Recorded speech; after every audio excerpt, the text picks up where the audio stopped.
What's up, gamers? Today we want to discuss a little bit about Hogwarts Legacy. A little bit late to the news here, but the new news is that Hogwarts Legacy has broken 15 million copies and made over $1 billion. That's right, billion with a B.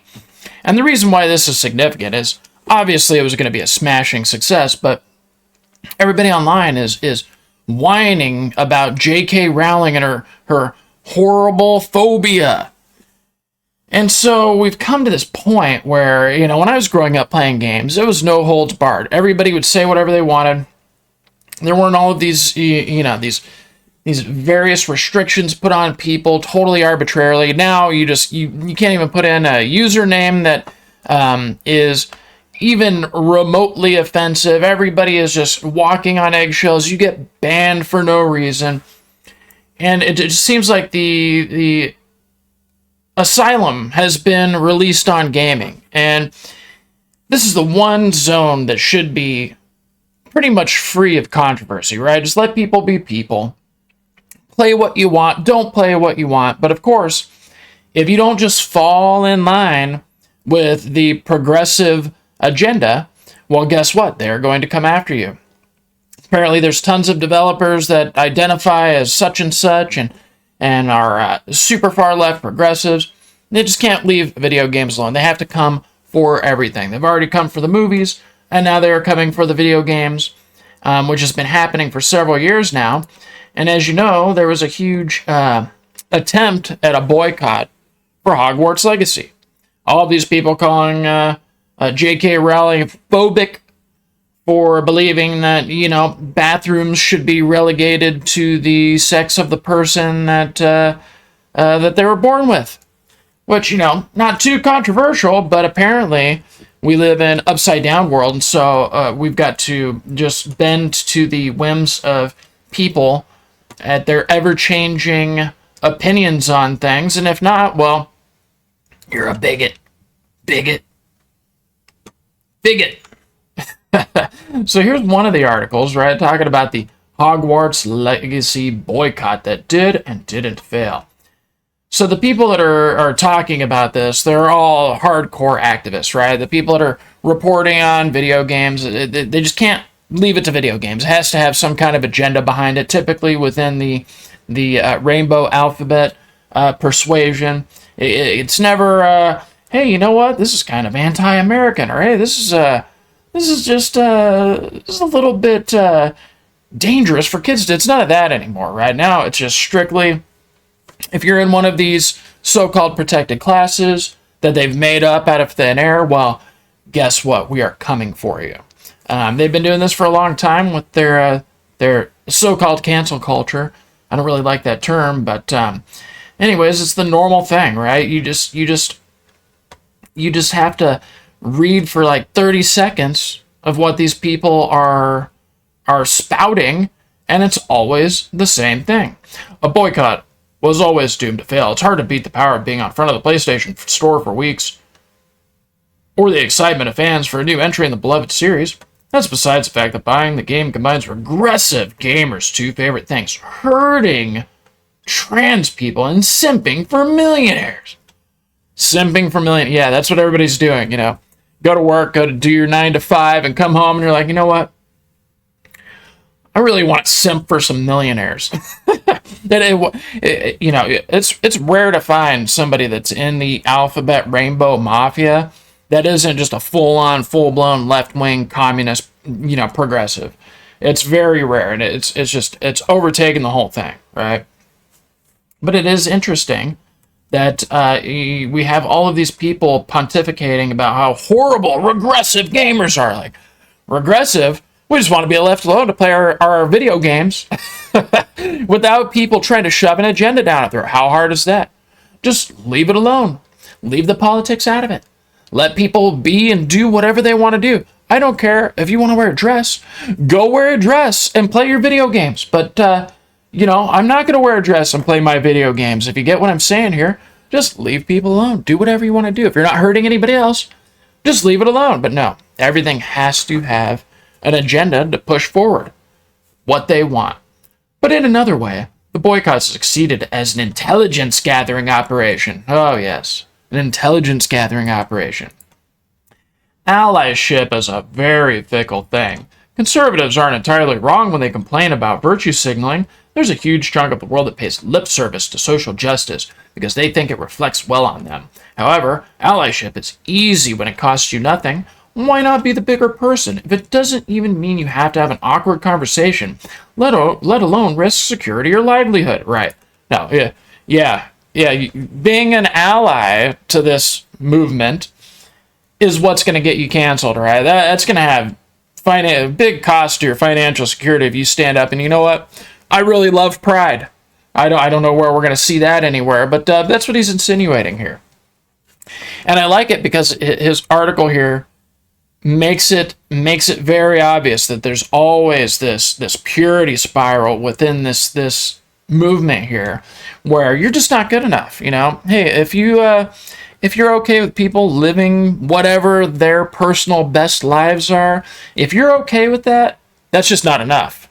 No. You've got to make it a part of your being. You've got to make it who you are. You need to, your personality, your activities, it needs to line up with exactly what we want, or you're just not being a good enough ally to our cause. So, we're going to come for you too.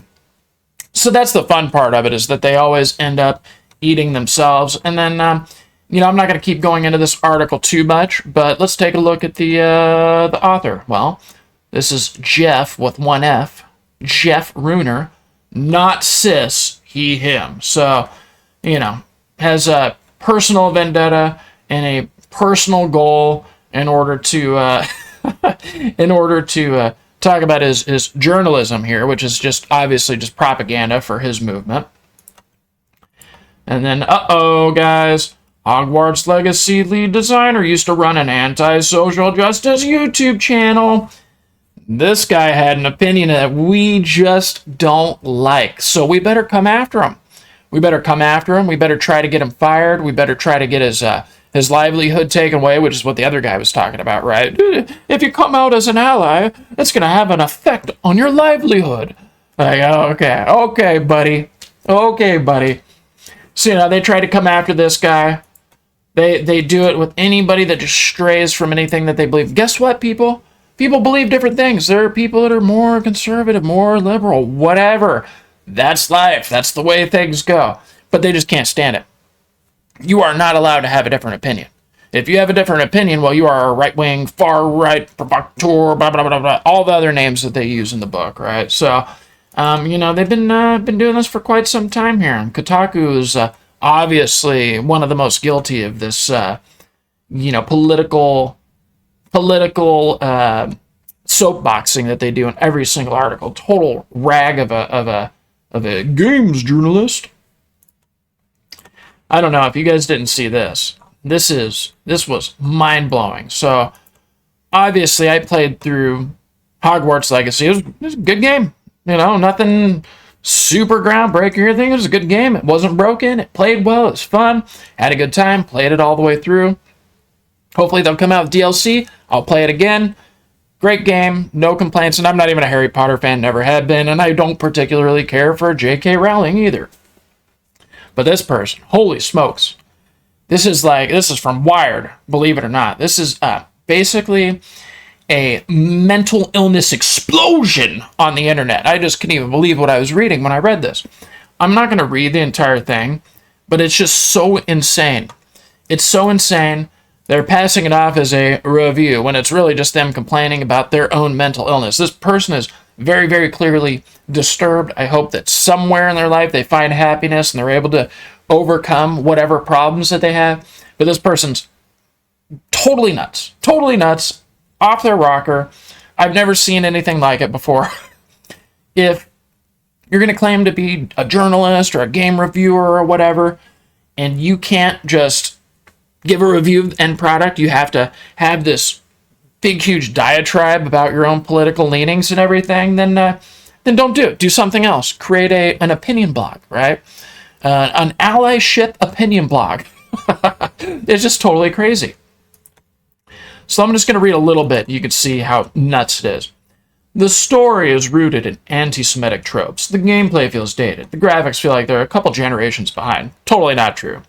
All the characters are one-dimensional. It doesn't stay true to the established lore. Every character feels like an off-brand version of the characters we know and love. There's no sense of place. No magic, no heart. And of course, we're going to do the Valley Girl thing again, right? Yikes, y'all! I don't even smoke, and I feel like I need a cigarette before I get this thing started. We're here to talk about Hogwarts Legacy, and to do that, we need to discuss the whole mess. Pull up a chair, pour yourself some tea, wrap yourself in a blanket, scream into a pillow or the abyss, because this one's going to take a lot out of both of us, or get heavy. Okay, so I'm not going to read it all because I don't want to get my channel banned right off the bat here, but I'm going to put a link to this article. It's totally insane. It's one of the craziest things I've ever read on the internet, and I've delved into every single wild conspiracy theory thing you can think of, read all kinds of crazy stuff in my long life here, and this is hands down by far one of the most insane rants that I've ever read in my life. And it says that it's a game review, but it literally has nothing to do with games. So, and this person, this was a pretty big article when it came out, and this is the person here, their entire Twitter feed. This is also somebody that, you know, is crossing over to the other side on the spectrum of gender, and totally crazy. This is their Twitter profile, and this thing was huge. It was everywhere. Everybody was talking about it at the time when it came out, and they've literally got no followers from it. It's just complete insane ramblings from a crazy person. So, anyways, I think it's super entertaining that all these people want to shove their morality and their political agenda down everybody else's throat, and it failed, which it should. You know, if you can't separate the art from the artist or the time period from the art, whatever, then go do something else that's less offensive to you, right? You don't have to play it. You don't have to do it. And somebody wanting to enjoy a video game, a totally wholesome activity, and enjoy a video game for something that they might have grown up with, reading or watching the movies, whatever, doesn't make them a bad person, right? And it could even be people that are super far left progressive allies to begin with that are playing the game, but still they want to shame everybody. You are not allowed to play anything that does not fit within our very specific box of our opinions. And if you do, well, we're coming for you. It's wild. They send the mob after these people. And, you know, I when I was younger, I wanted to maybe get into video game developing or whatever, but I was always like, nah, I'd rather just play them, right? Man, I'm glad that I didn't, because I wouldn't survive, because I wouldn't be able to just sit there and shut my mouth. These people are totally nuts. Just can't let people live and let live, right? It's just got to be, everything has to be an agenda. So, anyways, that went a little bit longer than I was hoping. So, appreciate you guys tuning in. Hit the thumbs up button if you haven't already. Make sure you subscribe, and check back soon for another video. Take care.